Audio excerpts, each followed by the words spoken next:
இது நிஜமாலுமே big pass வீடு தானா இல்லை சாவு வீடா அப்படின்னு சொல்லிட்டு தான் எனக்கு வந்து சொல்ல தோணுது. அந்தளவுக்கு பார்த்தீங்கன்னா வீட்டுக்குள்ளே அழாத ஆட்களே இல்லை அப்படின்னு தான் சொல்லி ஆகணும். அந்தளவுக்கு நம்ம கண்ணுக்கு தெரிஞ்சு நல்ல நல்ல ஸ்ட்ராங் பிளேயர்ஸ் எல்லாமே கதறி கதறி அழுகிறத பார்க்கும்போது கொஞ்சம் மனம் வருந்த தான் செய்யுது. அப்படி என்ன நடந்தது அப்படின்னா, வீட்டுக்குள்ளே ஒரு சீக்ரெட் டாஸ்க் வந்து போயிட்டுருக்கு. நம்ம எல்லாருக்குமே வந்து தெரியும். அதை வந்து பண்ணுறது யார் அப்படின்னா, நம்ம அக்கா சாண்ட்ரா தான் வந்து பண்ணிகிட்ருக்காங்க. ஸோ இந்த விஷயம் வந்து நிறைய பேருக்கு வந்து தெரியாது. இவங்க ஒரு கேமை வந்து ப்ளே பண்ணுறாங்க. இதன் மூலிமா இவங்களுக்கு வந்து பெனிஃபிட் இருக்குன்றனால இதை வந்து சொல்லவும் முடியாது, மெல்லவும் முடியாது. வேறு வழி இல்லாமல் இந்த ஒரு விஷயத்தை இவங்க வந்து பண்ணிட்டுருக்காங்க. இதனுடைய வெளிப்பாடாக தான் இன்றைக்கி வந்து ஒரு சம்பவம் வந்து நடந்தது. விக்ரம் அவர்கள் மீது வந்து நிறைய குற்றங்கள் வந்து எழும்புது. விக்ரம் மீது வந்து குற்றங்கள் எழும்பல, வீட்டுக்குள்ளே மற்ற பிரச்சனைகள் எங்கே நடந்தாலுமே அது வந்து மேனேஜருக்கு தான் வந்து பொறுப்பு வந்து சேரும். ஸோ அதன் அடிப்படையில் விக்ரம் கிட்ட எல்லா பிரச்சனையும் வந்து சேருது. ஒரு கட்டத்துக்கு மேலே விக்ரம் வந்து ரொம்ப வந்து வெடிச்சிட்டாரு.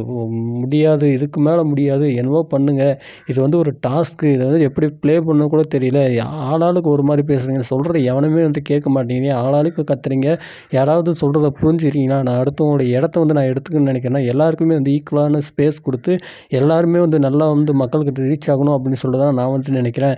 எனக்கு இந்த நேஷ்னல் டெலிவிஷனில் வந்து இப்படிலாம் அழுணுன்னு எனக்கு ஆசையாக கனவா, நான் எல்லோரும் நல்லா இருக்கணும், எல்லோரும் வந்து ஈக்குவலாக வந்து கேம் வந்து பார்ட்டிசிபேட் பண்ணணும், நான் எந்த மாதிரி இருக்கிறேன், நான் இந்த மாதிரி இருக்கிறதோட மக்கள்கிட்ட போய் சேருதான்னு கூட தெரியல, எனக்கு வந்து ரொம்ப சங்கடமாக இருக்குது அப்படின்னு சொல்லிட்டு விக்ரம் வந்து தேம்பி தேம்பி அழுது பார்க்கும்போது எனக்கே வந்து ரொம்ப சங்கடமாக இருந்தது. ஏடா அந்த மனுஷன் இப்படி வந்து போட்டு எல்லாம் துவைக்கிறீங்களே அப்படின்னு தான் எனக்கு வந்து சொல்ல தோணுது. நேற்று வீட்டுக்குள்ளே நடந்ததே என்ன அப்படின்னா, இந்த மாதிரி இவங்க திவ்யா வந்து ஃபஸ்ட்டு மேனேஜராக இருந்தாங்க. அவங்கள வந்து எல்லோரும் சேர்ந்து வந்து குயிட் பண்ணி வெளியில் அனுப்பிச்சாங்க. அதுக்கப்புறமா பார்த்தீங்கன்னா, விக்ரம் அவர்கள் வந்து பதிவேற்றார். அவர் வந்து நான் வந்து இந்த வீட்டை வந்து ஃபன்னாக வந்து கொண்டு போவேன், நல்ல என்டர்டெயினாக வந்து கொண்டு போவேன்னு சொல்லிட்டு தான் உள்ளே வந்தார்.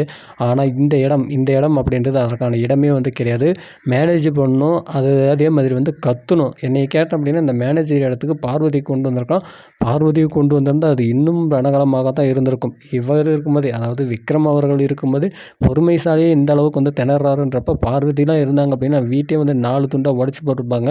அந்த அளவுக்கு பார்த்திங்கன்னா ஒரு ஸ்ட்ராங்கான போல்டான ஒரு கேரக்டர். திவ்யாவால் வந்துட்டாங்க, விக்ரம் அழுந்துட்டாங்க. இந்த பக்கம் பார்த்தா அப்படின்னா நம்மளால் தீபக் அண்ணாலாம் அழுதுட்டாலும் அழுறதை பார்க்கும்போது நம்மளுக்கே சங்கடமாக இருந்தது.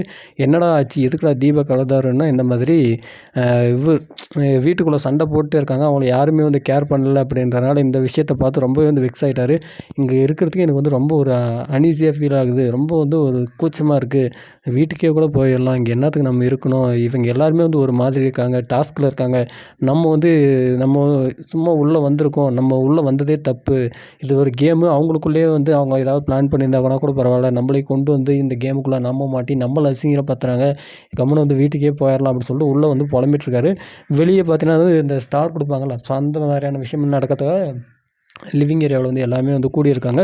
அந்த இடத்துல ரொம்பவே வந்து மனம் நொந்து வந்து தீபக் அழவே ஆரம்பிச்சிட்டாரு. எனக்கு இங்கே இருக்கிறதுக்கே ரொம்ப கஷ்டமாக இருக்குது, நான் எதுக்கு வந்தேன்னு நினைக்கிறேன், கம்முன்னு வந்து திரும்ப போயிடலான்னே தோணுது அப்படின்னு சொன்னோடனே பிக் பாஸ் அவர்களே வந்து உள்ளே வந்து சாரிலாம் வந்து கேட்டார். உங்களை வந்து நான் ரொம்ப கஷ்டப்படுத்திட்டேன், நான் இதுக்கான மாற்றங்களை வந்து நான் ஏற்படுத்தி தரேன், உங்களுக்கு வந்து நிறைய மாற்றங்கள் வரும், கொஞ்சம் வந்து எனக்காக வந்து உள்ளே இருங்க அப்படின்ற மாதிரி நம்ம பிக் பாஸ் அவர்களே வந்து ரெக்வஸ்ட் பண்ணி கேட்டிருக்காரு. மஞ்சிரையாக இருக்கட்டும், பிரியங்காவாக இருக்கட்டும், அதே மாதிரி இவங்க தீபக்காக இருக்கட்டும், எல்லாருமே வந்து ரொம்ப ஃபீல் பண்ணக்கூடிய அந்த விஷயத்தை நம்மளால் வந்து பார்க்கும்போது ஒவ்வொரு விஷயமே அவங்க வந்து டாஸ்க்குக்காக பண்ணுறாங்க. சட்னியில் வந்து முடியை போட்டு கொடுத்தாங்கன்றது, அதுக்கப்புறம் வந்து அடுத்தவங்களுடைய டவல் யூஸ் பண்ண டவலை தூக்கிட்டு வந்து மஞ்சரி கொடுக்குறது அப்படின்னு சொல்லிட்டு இதே மாதிரியான விஷயங்கள் பண்ணுறது. அதே மாதிரி இந்த சாப்பிட்ற இடத்துல பார்த்தா வேணுமே தும்புறது, இந்த தும்புற விஷயம், இந்த டவல் கொடுத்த விஷயம், அதே மாதிரி அந்த முடி போட்ட விஷயங்கள், இது எல்லாத்துக்குமே மூல காரணம் யார் அப்படின்னா அது வந்து நம்ம சாண்ட்ரா தான். சாண்ட்ரா சீக்ரெட் டாஸ்க் வந்து பண்ணணும் அப்படின்றதுக்காக தான் இவ்வளோ விஷயத்தையும் வந்து பண்ணிட்டுருக்காங்க.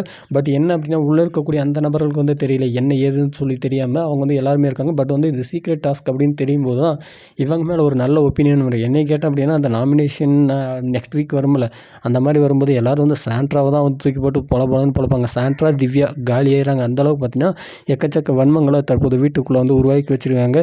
விக்ரம் அழுகிறதுக்கு காரணமும் சாண்ட்ரா தான், தீபக் அழுகிறதுக்கு காரணமும் சாண்ட்ரா தான். ஸோ இந்த மாதிரி இந்த நாள் இன்றைக்கி நடந்த சம்பவங்கள் எல்லாத்துக்குமே முழு காரணம் யார் அப்படின்னா அது சாண்ட்ரா மட்டும்தான். நீங்கள் சாண்ட்ராவுடைய இந்த சீக்ரெட் டாஸ்க்கை பற்றி என்ன நினைக்கிறீங்க? கொஞ்சம் பொறுமையாக ஹேண்டில் பண்ணியிருக்கலாமோ அப்படின்னு சொல்லி தான் எனக்கு வந்து தோணுது. பட் இருந்தாலும் வந்து பார்க்கறதுக்கு சுவாரஸ்யமாக இருக்குல்ல, நம்மளுக்கு தேவை என்ன அடிதடி சண்டை காட்சிகள். ஸோ இதுக்காக தான் நம்ம வந்து பிக் பாஸ் பார்க்குறது. சீரியல் பார்க்குறோம் அப்படின்னா சீரியலில் வந்து அந்த சென்டிமெண்ட்டு, அந்த ஃபைட்டு, அதுக்காக தான் வந்து பார்க்குறாங்க. அந்த மாதிரி தான் இது வந்து ஒரு 100 நாள் சீரியல் மாதிரி தான், ஒரு என்டர்டெய்னிங்காக இருக்குதுக்காக தான் பார்க்குறது. ஓகே, ஓரளவுக்கு வந்து என்டர்டெய்னிங்காக தான் இருக்குது.